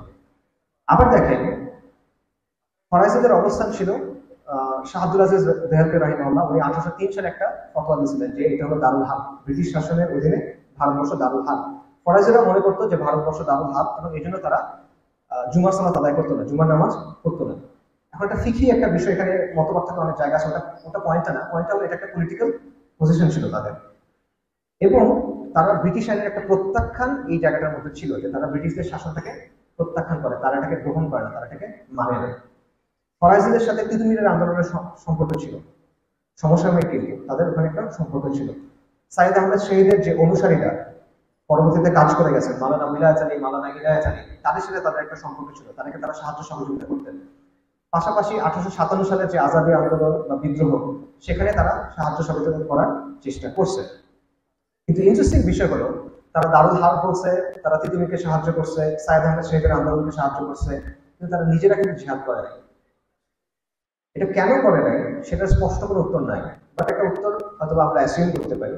সেই উত্তরটা এরকম হতে পারে যে 1831 সালের মেতে বালাকোটে সাইয়েদ আহমেদ শহীদের যে আন্দোলন, তারা পরাজিত হলেন, আপাতভাবে পরাজিত হলেন। 1831 নভেম্বরে বারাসাতে বাঁশের কেল্লা, তিতুমিরের যে বাঁশের কেল্লা, সেটাও পরাজিত হল, 6 মাসের ব্যবধান। এরপর হয়তো বা হাজী শরীফুল্লাহ মনে করছেন যে এই বাস্তবতায় ব্রিটিশদের বিরুদ্ধে সশস্ত্রভাবে কোনো আন্দোলন করা হয়তোবা সমীচীন না বা ভায়াবল না, হয়তোবা তারা একটা চিন্তা করছেন। এই কারণে তারা একটা দীর্ঘমেয়াদী স্ট্র্যাটেজি গ্রহণ করছেন, যেটার উদ্দেশ্য ছিল সামাজিক শক্তি অর্জন, সামাজিক আন্দোলন, সমাজ পরিবর্তন ইত্যাদি ইত্যাদি। এবং এর মাধ্যমে তারা চেষ্টা করছেন সমাজের মধ্যে ইসলাহ আনতে, সমাজের মধ্যে তাজদীদ আনতে এবং জমিদার নীলকর ব্রিটিশ এদের মোকাবেলা করতে। এখন সব মিলায় আমি মনে করি যে ফরাসি আন্দোলন এটা সামাজিক শক্তি অর্জনের একটা কার্যকরী এক্সাম্পল হইতে পারে। কিভাবে তৃণমূল থেকে আপনি সামাজিক শক্তি অর্জন করতে পারেন এবং সেটা ধাপে ধাপে সামাজিক আন্দোলনের দিকে নিতে পারেন, এটার একটা এক্সাম্পল আপনি এখানে পেতে পারেন। এবং এটা থেকে এটাও শেখা যায় যে আপনি জাস্ট অ্যাডহক ভাবে, মানে এক এক সময় এক এক কিছু নিয়ে কাজ করবেন, কোনো দীর্ঘমেয়াদী পরিকল্পনা নাই, এভাবে আসলে আলটিমেটলি জিনিসটা হবে না, বরং ধাপে ধাপে অর্গানাইজ ভাবে আপনার তৃণমূল থেকে শক্তি তৈরি করতে হবে। কাজে এইটাকে সামাজিক শক্তি অর্জনের একটা মডেল হিসেবে সামনে রাখা যেতে পারে, আমি মনে করি একটা নন আর্ম সামাজিক আন্দোলনের মডেল হিসেবে। এবং চাইলে আমরা ফরাসিদের সাথে কিছু প্যারালালস বা কিছু মিল আমাদের বর্তমানের সাথে খুঁজে বের করতে পারি। কিরকম? দেখেন ফরাসিদের দুটো প্রতিপক্ষ ছিল, একটা হলো হিন্দু জমিদার শ্রেণী, একটা হলো ব্রিটিশ রাজ বা ব্রিটিশ শাসক। আমাদের ক্ষেত্রে হিন্দু জমিদারের ভূমিকায় আছে আমাদের কালচার এলিটরা, সেকুলার প্রগতিশীল এলিটরা এবং ভারতীয় যে প্রভাব সেটা। অন্যদিকে ব্রিটিশ রাজের ভূমিকায় আমাদের ক্ষেত্রে কারা আছে? এক হলো পশ্চিমা বিশ্ব, দুই হলো এই যে পোস্ট কলোনিয়াল সেকুলার রাষ্ট্র, যে সেকুলার রাষ্ট্রটা আছে, কারণ এটা তো ব্রিটিশদের যে শাসন সেটা কন্টিনিউয়েশন, এবং তাদের যে দৃষ্টিভঙ্গি সেটা দিয়ে কিন্তু সে আপনাকে দেখে, তাদের মতো করে সে আপনাকে দেখে, তাদের মতো করে সে আপনাকে নিয়ন্ত্রণ বা দমন করতে চায়। পাশাপাশি স্ট্র্যাটেজির ক্ষেত্রে তাদের স্ট্র্যাটেজি ছিল সোশিও পলিটিক্যাল আন্দোলন করা, সামাজিক আন্দোলন তৈরি করা, এবং নিজেদের আবশ্যক জায়গায় ছাড় না দেওয়া। আমরাও সেটাই বলতেছি বা আমিও সেটাই বলতেছি, সেটা হলো আপনি ইসলামী মূল্যবোধের আলোকে সমাজকে পরিবর্তন করার চেষ্টা করেন, শরীরের সাথে আপোষ না করেন। আবার দেখেন ফরাজিরা বলছিল যে ভারতবর্ষ দারুণ হাত, কিন্তু তারা নিজেরা জিহাদ করে নাই বা তারা মনে করছেন যে এটা হয়তো তাদের জন্য ভায়াবল না, এই মুহূর্তে তারা হয়তো সেটা করতে পারতেছেন না। আমরা বলতেছি বা আমি বলতেছি সেটা হলো যে একদিকে আপনি জাহিলিয়ার বাস্তবতাকে চিহ্নিত করেন, সেকুলারিজমের, গাইবুল্লাহ আইনের বা এই জাহিলিয়াতের এই রাষ্ট্রের বাস্তবতাকে আপনি চিহ্নিত করেন, অন্যদিকে আমি সোশ্যাল অ্যাক্টিভিজমের কথা বলতেছি, আমি নন ভায়োলেন্ট অ্যাক্টিভিজমের কথা বলতেছি, কোনো সশস্ত্র আন্দোলনের কথাও বলতেছি না। সো এইভাবে কিছু মিল খুঁজে বের করা সম্ভব। এখানে একটা বিষয় বোঝা দরকার, সেটা হলো যে আমি আপনাকে হুবহু তাদেরকে কপি করতে বলতেছি না। ফর এক্সাম্পল ফরাজিরা জুমার নামাজ পড়ে নেন, আমি বলতেছি না যে আপনারা জুমার নামাজ পড়ে নেন। এবং ফরাজিদের লাঠের বাহিনী ছিল, আমি বলতেছি না যে আপনারা এখন 30 জনের নিয়ে লাঠের বাহিনী তৈরি করেন, অথবা তাদের শরীর আদালত ছিল, আপনারা সবাই বের হয়ে গিয়ে একটা আদালত কায়েম করেন, এগুলো আমি বলতেছি না। তাদের একটা হায়ারার্কিক্যাল অর্গানাইজেশন ছিল, একদম কেন্দ্রীয় একটা সংগঠনের মতো ছিল, আমি মজলিসুরা এটসেট্রা এটসেট্রা। আমি এটাও বলতেছি না যে আপনারা এরকম কিছু একটা তৈরি করেন, আমি হুবহু অনুসরণ করার কথা বলতেছি না। আমি বলতেছি অ্যাজ এ মডেল এখান থেকে শিক্ষা নেওয়া পসিবল। শরীরের সাথে আপোষ না করেও যে কাজ করা যায়, শূন্য থেকে শুরু করে যে সামাজিক শক্তি অর্জন করা যায়, সামাজিক আন্দোলন তৈরি করা যায়, এটার একটা প্রমাণ হলো ফরাজিরা, এটা একটা মডেল হলো ফরাজিরা। এখান থেকে আপনি শিক্ষা নেন, এখান থেকে আপনি চিন্তার খোরাক নেন। এটা 200 বছর আগে একটা বিষয়, রাইট? সো এইটা সবসময় হুবহু একইভাবে আপনি প্রয়োগ করতে পারবেন, বাস্তবায়ন করতে পারবেন, এটা আসলে হবে না, পার্থক্য থাকবে। তো মিল থাকবে, অমিল থাকবে। এই মিল অমিলের জায়গাগুলো রেখে এখান থেকে কিছু শিক্ষা নেওয়া যায় কিনা বা চিন্তার খোরাক নেওয়া যায় কিনা, এই বিষয়টা আমি বলতেছি। আবারও বলতেছি, হুবহু অনুসরণ করতে বলতেছি না। আচ্ছা, এখন এখানে একটা প্রশ্ন আছে বা অনেকগুলো প্রশ্ন আছে। একটা প্রশ্ন হলো যে বর্তমানে কি আসলে এরকম কাজ করা যাবে কিনা? আমি যেটা বললাম এটা 200 বছর আগে উদাহরণ। বর্তমান পৃথিবীতে চেঞ্জ হয়ে গেছে অনেক। আর এখন তো মনে করেন রাজনীতি বলতে আমরা সবাই নির্বাচনী রাজনীতিকেই বুঝি। এটার মাধ্যমে তো আসলে সবাই পরিবর্তনের চেষ্টা করে, এটা দিয়ে তো করা উচিত। এই পদ্ধতি থেকে আসলে হবে সামাজিক আন্দোলন, সামাজিক শক্তি ইত্যাদি এগুলো দিয়ে হবে কিনা? এটার উত্তর হলো অবশ্যই হবে, এবং শুধু হবে না, এটা নির্বাচনী পদ্ধতির চেয়ে অনেক বেশি কার্যকরী একটা পদ্ধতি। এটা অনেকভাবে প্রমাণ করা যায়, আমি আপনাদের কয়েকটা প্রমাণ দিচ্ছি। প্রথমত একটা জায়গা ক্লিয়ার করা, সেটা হলো আমাদের মধ্যে একটা চিন্তা আছে, একটা বাইনারি চিন্তা আছে। সেটা হলো আমরা মনে করি যে অপশন দুইটা, হয় নির্বাচনী রাজনীতি অথবা সশস্ত্র আন্দোলন, এর বাইরে আর কিছু নেই। হয় আপনি নির্বাচনী রাজনীতি করবেন, অথবা আপনি সশস্ত্র আন্দোলন করবেন, অথবা বাসার মধ্যে চুপচাপ বসে থাকবেন। এর বাইরে আর কোনো অপশন নাই, বা এর বাইরে আসলে অপশন আছে, ঐতিহাসিকভাবে অপশন আছে। সামাজিক রাজনৈতিক কার্যক্রমের বলেন, আন্দোলনের বলেন, অনেক এক্সাম্পল হিস্ট্রিতে আছে। যেমন ধরেন এটি নির্বাচনী গণতান্ত্রিক পদ্ধতি, এটা কিন্তু তুলনামূলকভাবে নতুন একটা পদ্ধতি। পৃথিবীর অধিকাংশ দেশে আজকে থেকে 50-60 বছর আগে এই পদ্ধতি ইউজ করা হতো না। 50-60 বছর বলতেছি, 100 না, কিন্তু এটা প্রমাণ আছে। আপনার স্যামুয়েল হান্টিংটনের নাম শুনছেন অনেকে, ক্লাস অফ সিভিলাইজেশন থিসিস, সেটা লেখক, রাইট? এই তত্ত্বের জনক। তার আরেকটা কাজ আছে, democratisation in the late 20th century. সেখানে সে বলতেছে যে 1925 সালের দিকে পৃথিবীতে নির্বাচনী গণতন্ত্র ছিল 29টা দেশে, 1962 সালের দিকে 36টা দেশে, 1990-এর দিকে এই সংখ্যাটা হচ্ছে 60। পৃথিবীতে বর্তমানে দেশ কয়টা? 180 প্লাস, রাইট? 190 প্লাস। 1990-এর দিকে 60টা। তাহলে এবং একই ধরনের তথ্য আছে, দ্য ইকোনমিক্স এর ইন্টেলিজেন্স ইউনিটের একটা কাজ আছে, ডেমোক্রেসি ইন্ডেক্সের কাজ আছে, সিমিলার কথা, যে 60-70 দশক, মানে 1960-1970-এর আগে খুব অল্প দেশে নির্বাচনী গণতন্ত্রের, নির্বাচনী রাজনীতির পদ্ধতিটা ছিল। তো তার আগে কি মানুষ রাজনীতি করে নাই? তার আগে কি মানুষ আন্দোলন করে নাই? তার আগে মানুষ দাবি আদায় করে নাই? করছে তো। কিভাবে করছে তারা? এটা যদি একমাত্র পদ্ধতি হয় তাহলে তারা কিভাবে করছে? সো এটার বিভিন্ন পদ্ধতি আসলে ছিল। এগুলো নিয়ে আপনি বিস্তর আলোচনা লিটারেচারের মধ্যে আছে, একাডেমিক লিটারেচারে বিস্তর আলোচনা আছে। বিভিন্ন ধরনের সামাজিক এবং রাজনৈতিক কর্মকাণ্ডের অ্যাপ্রোচের কথা আপনি পাবেন। যেমন ধরেন আমি কয়েকটা নাম বলি, mass politics, social movement strategy, civil disobedience, syndicalism, direct action, non violent resistance ইত্যাদি। অনেকগুলো নাম আছে। মূল কথা, এগুলোর মৌলিক অর্থটা কি? মৌলিক অর্থ হলো এক্সট্রা পার্লামেন্টারি পলিটিক্স, মানে রাজনৈতিক কর্মকাণ্ড বা সামাজিক কর্মকাণ্ড যেটা পার্লামেন্টারি না, যেটা সংসদের মধ্যে দিয়ে হয় না, এর বাইরেও অনেক কিছু করার আছে। এবং এগুলোর ইতিহাস অনেক লম্বা, সমৃদ্ধ এবং সফল। এগুলোর ইতিহাস অনেক লম্বা, সমৃদ্ধ এবং সফল। কেন? যদি সফলতার কথা চিন্তা করে তাহলে নির্বাচনী যে রাজনীতি এর সাথে এই ধরনের আন্দোলন সংগ্রামের কোনো তুলনাই হয় না। গত 150 বছরে যতগুলো মিনিংফুল অর্থবহ সামাজিক রাজনৈতিক পরিবর্তন আসছে পুরো পৃথিবীতে, তার কোনোটা নির্বাচনী রাজনীতির মাধ্যমে দিয়ে আসে নাই, কোনো একটা না। কিন্তু এভাবে অনেকগুলো আসছে। আমি একটা এক্সাম্পল দিই। বৈপ্লবিক পরিবর্তনের কথা যদি বলেন যে এক ব্যবস্থা গিয়ে আরেক ব্যবস্থা আসছে, এটার এক্সাম্পল দেখেন রাশিয়ার বিপ্লব, চীনের বিপ্লব, কিউবার বিপ্লব, যেখানে সিস্টেম পরিবর্তন হয়ে অন্যভাবে আসছে। নির্বাচনী রাজনীতির মাধ্যমে আসে নাই। আচ্ছা, মুসলিম বিশ্বে দেখেন ইমারতে রিফ, মোহাম্মদ বিন আব্দুল করিম আল খাত্তাবী একটা ইমারা কায়েম করছিলেন, ইসলামী ইমারা কায়েম করছেন, যেটা শরিয়া দিয়ে শাসন হতো। এটা 1921 থেকে 1926 পর্যন্ত টিকেছিল মরক্কোতে। এটা হলো উসমানীদের পর প্রথম শরিয়া শাসনের এক্সাম্পল বলা যেতে পারে। সেটা নির্বাচনী পদ্ধতির মাধ্যমে হয় নাই। ইরানের যে শিয়া বিপ্লব আসছে সেটা নির্বাচনী পদ্ধতির মাধ্যমে হয় নাই। আফগানিস্তানে যে 2বার ইসলামী ইমারত কায়েম হয়েছে এটা নির্বাচনী পদ্ধতির মধ্য দিয়ে হয় নাই। আচ্ছা, এটা হলো বৈপ্লবিক পরিবর্তন। সমাজ সংস্কারের পরিবর্তন কিভাবে আসছে আপনি দেখেন। বড় বড় কিছু এক্সাম্পল দিই। ফিলিস্তিনের প্রথম ইন্তিফাদা 1987 থেকে 93 পর্যন্ত প্রথম যে ইন্তিফাদা, এখন এটাকে মনে হয় থার্ড ইন্তিফাদা বলে বা আরো কিছু একটা। এই প্রথম ইন্তিফাদা নির্বাচনী পদ্ধতিতে হয় নাই। আমেরিকার সিভিল রাইটস মুভমেন্ট, যেটার মাধ্যমে খ্রিস্টানরা তাদের অধিকার পাইছে নির্বাচনের, ভোট দেওয়ার এবং অন্যান্য আরো অনেক অধিকার, সেটা নির্বাচনী পদ্ধতিতে হয় নাই। লেবার রাইটস মুভমেন্ট, শ্রম অধিকার, যেটা যে 8 আওয়ার ওয়ার্ক ডে, যে 8 ঘন্টা কাজ হবে, চেয়ে বেশি না, শিশু শ্রম হবে না, ওয়ার্ক প্লেসে নিরাপত্তা লাগবে, এগুলো কিভাবে হয়েছে? এরকম আন্দোলনের মাধ্যমে আসছে, নির্বাচনের মাধ্যমে আসে নাই। সাউথ আফ্রিকাতে বর্ণবাদী শাসন ছিল, এটা যে অবসান হলো আন্দোলনের মাধ্যমে, এটাকে বলা হয় অ্যান্টি অ্যাপার্থাইড মুভমেন্ট বা বর্ণবাদ বিরোধী আন্দোলন। নির্বাচনী ভাবে হয় নাই, এটা আন্দোলন সংগ্রামের মাধ্যমে আসছে। এবং আরব বসন্তের কথা আমরা জানি যে এটার মাধ্যমে অনেক তাগুতের পতন ঘটছে, যারা দীর্ঘ সময় ধরে শাসন করতেছিল, কয়েক দশক ধরে।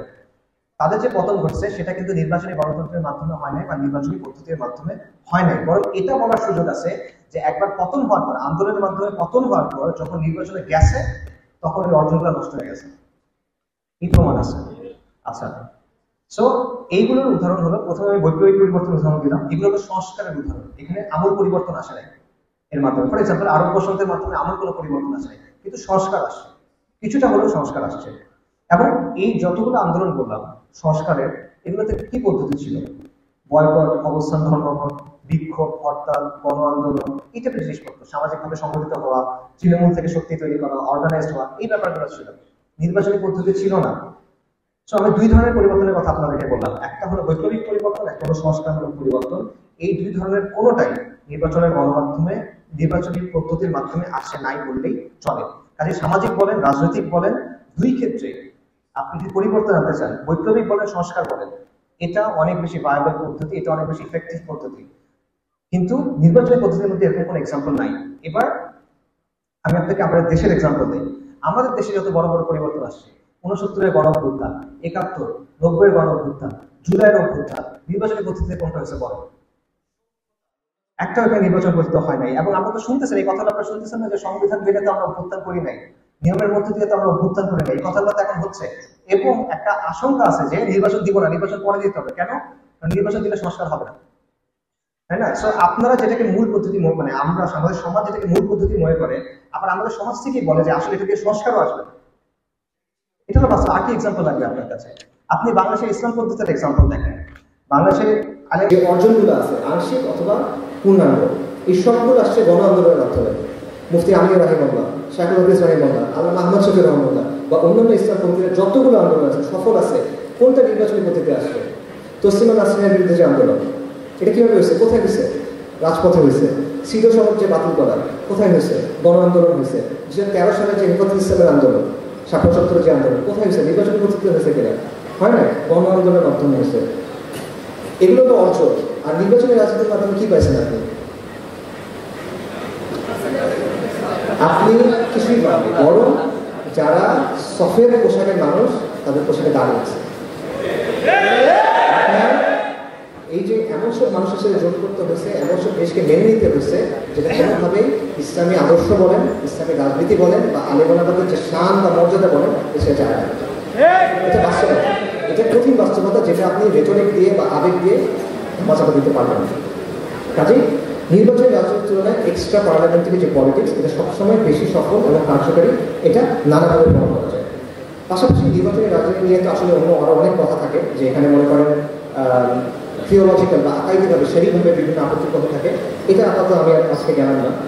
আমি অন্য কয়েকটা পয়েন্ট বলি যে নির্বাচন রাজনীতির আরও কিছু প্রবলেম আছে। একটা পয়েন্ট তো অলরেডি বলছি যে এটার মাধ্যমে বৈপ্লবিক পরিবর্তন তো সম্ভবই না, এটার মাধ্যমে অর্থবহ সংস্কারও সম্ভব না।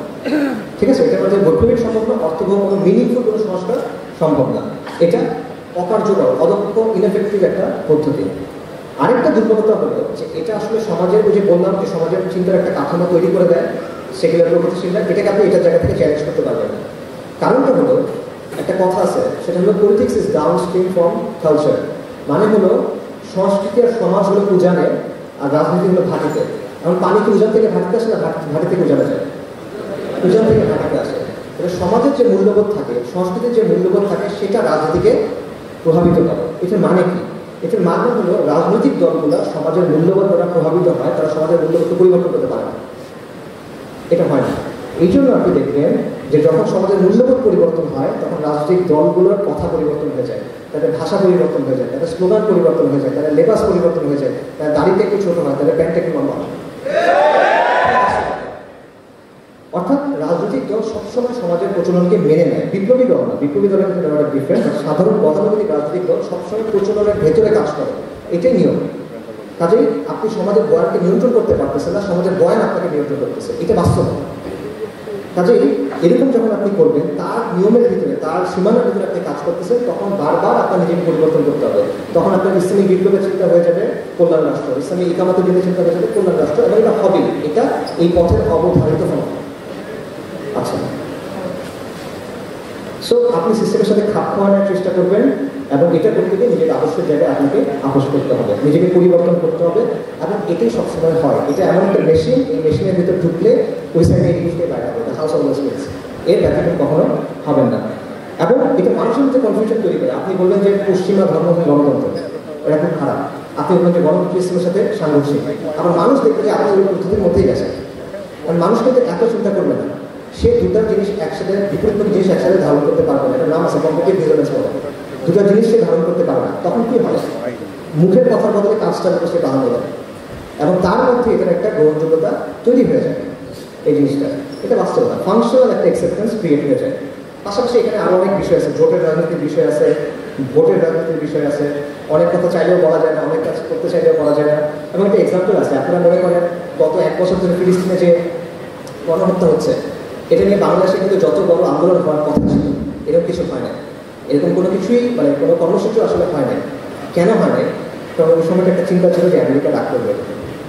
মনে আছে আপনাদের ওই সময়টার কথা? 6 তারিখ নির্বাচন ছিল, রাইট? 6 জানুয়ারি নির্বাচন ছিল। একটা প্রবল বিশ্বাস ছিল যে আমেরিকা হয়তো বা সাহায্য করে শেখ হাসিনাকে ফালা দিল বা কিছু একটা হবে। তো আমেরিকা যদি এখন মন খারাপ করে, এই জন্য তখন কিন্তু কিছু করা যায় না। ট্রান্সজেন্ডার ইস্যুটা দেখেন, তেমন কিছু করা যায় না। গতানুগতিক রাজনৈতিক জায়গা থেকে কিন্তু এগুলো নিয়ে কথা হয় না। কোথেকে আসছে? সামাজিক জায়গা থেকে আসছে। সেগুলো বাস্তবতা। এরকম আরও আসলে অনেক বিষয় আছে যে এটাতে আপনার সব পরিকল্পনা নির্বাচন কেন্দ্রিক করতে হয়, এবং এটার কারণে আপনি অন্য জায়গায় আসলে ফোকাস করতে পারেন না। তো আলটিমেটলি এটার প্রবলেমটা কি, যে এই পদ্ধতিটার মধ্যে গেলে আপনি যে হেজেমনিটা আছে, বা তাদের যে বয়ানগুলো আছে, তাদের যে চিন্তার কাঠামো আছে, যেটা তারা সমাজের উপর চাপায় দিয়েছে, এটাকে আপনি চ্যালেঞ্জ করা, এটাকে ভাঙা, এই কাজটা আসলে করা যায় না। বরং আপনার ওদের সাথে মিশে যেতে হয়, এবং একটা সাংঘর্ষিক অবস্থা তৈরি হয়, যেটা টেকসই হয় না, একসময় এটা কোলাপস করে। এবং এই কারণে দেখবেন গত 150 বছরে মৌলিক কোনো পরিবর্তন, বৈপ্লবিক পরিবর্তন বা সংস্কার কখনোই নির্বাচনের পদ্ধতির মাধ্যমে আসে নাই। যেটা আসছে সেটা আসছে সামাজিক আন্দোলন সংগ্রামের মাধ্যমে, বা রাজনৈতিক আন্দোলন সংগ্রামের মাধ্যমে, বা রাজপথের আন্দোলন সংগ্রামের মাধ্যমে, যেটাকে আপনি এক্সট্রা পার্লামেন্টারি পলিটিক্স বলতে পারেন। এটা তত্ত্ব না, এটা বাস্তবতা। বর্তমান আর অতীতের অনেক উদাহরণ এখানে আছে, কিছু আমি আপনাদেরকে দিলাম। ইভেন বাংলাদেশে গত 10 থেকে 12 বছরের কথা চিন্তা করেন, বড় বড় সবগুলো আন্দোলনের কথা চিন্তা করেন। হেফাজত ইসলামী আন্দোলন, নিরাপদ সড়ক, প্রথম কোটা আন্দোলন, জুলাইয়ের কোটা আন্দোলন, যেটা পরবর্তীতে গণঅভ্যুত্থানে পরিণত হয়েছে, এগুলোর একটাও গতানুগতিক রাজনৈতিক প্রক্রিয়ার মধ্যে আসে নাই। এগুলোর একটাও গতানুগতিক রাজনৈতিক শক্তি দিয়েও শুরু হয় নাই। কাজেই এই পদ্ধতি আপনাকে সুযোগ দিবে, যেটা আসলে নির্বাচন বুঝতে দেয় না। এটা প্র্যাগমেটিক কথা। মানুষ মনে করে যে ঠিক আছে, আমরা বাস্তব বুঝি না, এটা সেটা। এটা বাস্তবতা। আপনারা যেটা বলতেছেন ওটা ফ্যান্টাসি, এটা বাস্তবতা, এটা ঐতিহাসিক বাস্তবতা, এটা বর্তমানের বাস্তবতা। এখন কয়েকটা পয়েন্ট স্পষ্ট করি আমি। আমি যে কথাটা বলতেছি এটা হলো সোশ্যাল অ্যাক্টিভিজমের কথা, আমি এটাকে শরিয়া কায়েমের পদ্ধতি হিসেবে বলতেছি না, ঠিক আছে? আমি বলতেছি না যে অ্যাক্টিভিজমের মাধ্যমে শরিয়া কায়েম হয়ে যাবে বা এটা শরিয়া কায়েমের একটা নতুন মানহাজ। আমি বলতেছি না যে সোশ্যাল অ্যাক্টিভিজম করলে আপনি তামকিন অর্জন করতে পারবেন এবং এখানে শরিয়া কায়েম হবে, এই কথাটা আমি বলতেছি না। শরিয়া কায়েম হবে যদি কখনো হয়, ইনশাআল্লাহ আল্লাহ আমরা প্রতিশ্রুতি দিচ্ছেন, শরিয়া কায়েম হবে বৈপ্লবিক পরিবর্তনের মাধ্যমে, এটাতে কোনো ডাউট নাই। সংস্কারের কোনো পদ্ধতির মাধ্যমে এটা কখনো হবে না। এবং এগুলো নতুন কোনো কথা না। মাওলানা আব্দুর রহিম রাহিমাহুল্লাহ, আবারও ওনার কথা বলি, উনি আজকে থেকে 30-40 বছর আগে বই লিখে গেছেন, গণতন্ত্র না পূর্ণাঙ্গ ইসলামী বিপ্লব, আপনারা করতে পারেন। ওইখানে যা যা বলার উনি মোটামুটি সব বলে গেছেন, তার জন্য নতুন কোনো কথা না। এবং আপনি যদি ইতিহাসের দিকে তাকান, আমি ফিকের আলাপ করতেছি না, মাসনা মাসালের কথা বলতেছি না, আমি ইতিহাসের কথা বলতেছি, তাহলে আপনারা দেখেন যে সিরাতের ক্ষেত্রে মদিনার পরিবর্তনটা কীভাবে আসছে, মক্কার ফাতা যেটা ছিল সেটা কীভাবে হচ্ছে, বা ইভেন ইয়েমেনে ফায়রুজার দাইলাবি রাদিয়াল্লাহু আনহু তিনি যখন ইয়েমেনের নিয়ন্ত্রণ নিলেন আল্লাহ সুবহানাহু ওয়া তাআলার কাছ থেকে, তখন সেটা কীভাবে হয়েছে। আধুনিক সময় চিন্তা করেন, আধুনিক সময়ে যে পরিবর্তন, বৈপ্লবিক পরিবর্তন আসছে সেটা কীভাবে আসছে, খুব একটা মানে অনেক জটিল কিছু না ব্যাপারটা, মানে অ্যান্সারটা সিম্পল আসলে। রাশিয়ার বিপ্লব বলেন, ইরানের শিয়া বিপ্লব বলেন, এগুলো হলো বৈপ্লবিক পরিবর্তনের একটা উদাহরণ। আরেকটা উদাহরণ হলো চীনের বিপ্লব, কিউবার বিপ্লব বা আফগানিস্তানের যে এক্সাম্পল। আরেকটা দুটো এক্সাম্পল, এর বাইরে আসলে তেমন কিছু নাই। একটা বড় বিপ্লব, একটা জনযুদ্ধ, এর বাইরে আসলে তেমন কিছু নাই। তো যাই হোক, মূল কথা ফেরত, মানে বৈপ্লবিক পরিবর্তন এভাবেই আসবে। বাইরে আসলে আপনি এই নির্বাচনী এই করে বাইরে সোশ্যাল অ্যাক্টিভিটির মাধ্যমে করবেন, এরকম কোনো কিছু আমি বলতেছি। আচ্ছা, মূল কথা ফেরত আসে, সেগুলো যে আমি বলছি শরিয়া প্রতিষ্ঠানের বৈপ্লবিক পদ্ধতিতে এবং শরিয়ার আলোকে বৈধ কোনো কর্মা পদ্ধতির সাথে এখানে ক্ল্যাশ করার কিছু নাই। তবে আমি আপনাকে এরকম কোনো কাজের কথা বলতেছি না, আমি আপনাকে বলছি সোশ্যাল অ্যাক্টিভিজমের কথা। এটার মাধ্যমে ইসলাম কায়েম হবে, এই দাবিটা আমি করতেছি না। আরেকটা বিষয় হলো, মনে করেন ধরেন ঠিক আছে কেউ শরিয়া কায়েমের জন্য কাজ করতেছে, ভালো, আলহামদুলিল্লাহ, আল্লাহ তাদের সফলতা দান করে, কিন্তু এই প্রসেসটা তো লম্বা একটা প্রসেস, এটা তো আমরা স্বীকার করি। এটা তো 1-2 দিনের প্রসেস না, দশক ব্যাপী প্রসেস বা একাধিক দশকের একটা প্রসেস অ্যাটলিস্ট। তো এই সময়টাতে আপনার কী হবে, আমাদের সমাজে যে সংকটগুলো আছে এই সময়টা আপনি কী করবেন, এই সময়টা এভাবে রেখে দেবেন আপনি? এখানে একটা প্রশ্ন আছে, মনে করেন একটা জাহাজ সমুদ্রের মধ্যে, ঝড়ের মধ্যে পড়ছে, ক্যাপ্টেন মারা গেছে, কম্পাস হারা গেছে জাহাজটা, প্লাস জাহাজটার নিচে ফুটা হয়ে গেছে, পানি উঠতেছে। এখন আপনি কী করবেন? আপনি কি গন্তব্য জাহাজ থেকে ফোকাস করবেন নাকি পানিটা বন্ধ করবেন? পানি বন্ধ করতে হবে, আপনার কোনো কিছু করার নেই। সো গন্তব্যে পৌঁছানো অবশ্যই এটা মধ্যে সেটা চেষ্টা করার, কিন্তু আপনার এই কাজটাও করতে হবে। এই কাজটা যদি আপনি না করেন আপনি ওখানে পৌঁছাতে পারবেন না। সো আমি যেটা বলছি সেটা হচ্ছে এই কাজটা করা গুরুত্বপূর্ণ। এখন একটা প্রশ্ন আপনি করতে পারেন যে ভাই ঠিক আছে আপনি এগুলো বলতেছেন, কিন্তু এগুলোর মাধ্যমে তো শরিয়া কায়েম হবে না, আপনি নিজেই করবেন, তাহলে এই কাজটা কেন করবেন? শরিয়া কায়েম যেহেতু হবে না, কাজটা কেন করবেন? এই প্রশ্নের উত্তর হলো যে আপনি মসজিদ মাদ্রাসায় টাকা কেন দেন, আপনি দাওয়াত ও তাবলীগ কেন করেন, আপনি ইসলামী মজলিস কেন করেন? এগুলোর মাধ্যমে শরিয়া কায়েম হবে? বলেন, দাওয়াত তাবলীগের মাধ্যমে শরিয়া কায়েম হবে? মসজিদ মাদ্রাসা বানানোর মাধ্যমে এটা হবে না? তার মানে কি এই কাজগুলো গুরুত্ব নাই? অবশ্যই আছে কাজগুলো গুরুত্ব। একইভাবে যেই কারণে গুরুত্ব থাকার কারণে, প্রয়োজন থাকার কারণে, ফজলত থাকার কারণে আমরা এই কাজগুলো করি, সেখানে তাকাজা থাকার কারণে এই কাজগুলো করি, একইভাবে এই কাজটা আপনি করেন। এটার মাধ্যমে হবে না তার মানে এটা না যে এই কাজটা কোনো প্রয়োজনীয়তা নাই। আমি যেটা বলছি সেটা হলো যে আমাদের মারাত্মক ধরনের ক্রাইসিস আছে এবং বর্তমান অবস্থা চলতে থাকলে আমরা এই ক্রাইসিসটা আরও ঘনীভূত হবে। সো এই কারণে আমাদের এখানে যতগুলো দিনই মেহনত চলতেছে এগুলোর কোনোটার সাথে কোনো শরিয়া সম্মত কোনো কাজের সাথে কোনো বিরোধিতা নাই। এই সবগুলো কাজকে আমরা সমর্থন করি, এই সবগুলো কাজকে আমরা যুক্ত হইতে হবে, কিন্তু আলাদাভাবে সামাজিক শক্তি অর্জনের যে কাজ, এই কাজটার প্রয়োজন আছে। এই কাজটার জন্য স্বতন্ত্র কিছু প্রয়োজন কাজ দরকার, এই কাজটার জন্য স্বতন্ত্র কিছু উদ্যোগ দরকার। এতটুকুই বলি, এর বেশি কিছু না, ঠিক আছে? সো এমন এগুলো চিন্তা করেন যে আমরা সবাই মুনাফার কথা চিন্তা করছি শরিয়া কায়েম করার জন্য, কিন্তু এটা মুনাফার কথা, অবশ্যই এটা প্রয়োজন আছে, কিন্তু একটা নীতি আছে যে মুনাফার আগে আপনার মূলধন রক্ষা করতে হবে। তারপর মূলধন তো হুমকির মুখে, আপনার মূলধন হলে না সেটা হুমকির মুখে। সো এই মূলধন রক্ষার জন্য কাজ করা প্রয়োজন। এবং আমি বলতেছি যে বাংলাদেশের যে কোনো ইসলামী কাজ, যে কোনো দিনই কাজ আপনি যদি দীর্ঘমেয়াদে ভালোভাবে করতে চান, এই সামাজিক শক্তিটা আপনার লাগবে। এখন আপনি যে কোনো কাজ করতে চান, কোনো সমস্যা নেই, এটার সাথে কোনো দ্বিমত নাই, এটার সাথে কোনো বিরোধিতা নাই, যতক্ষণ পর্যন্ত এটা শরিয়া সম্মত। আপনি কাজগুলো করেন, এই কাজগুলোতে আমরা দোয়া করি, এই কাজগুলোতে আমরা এক হবো, নো প্রবলেম। বাকি এইখানে যে শূন্যতা আছে সেটা পূরণ করতে হবে।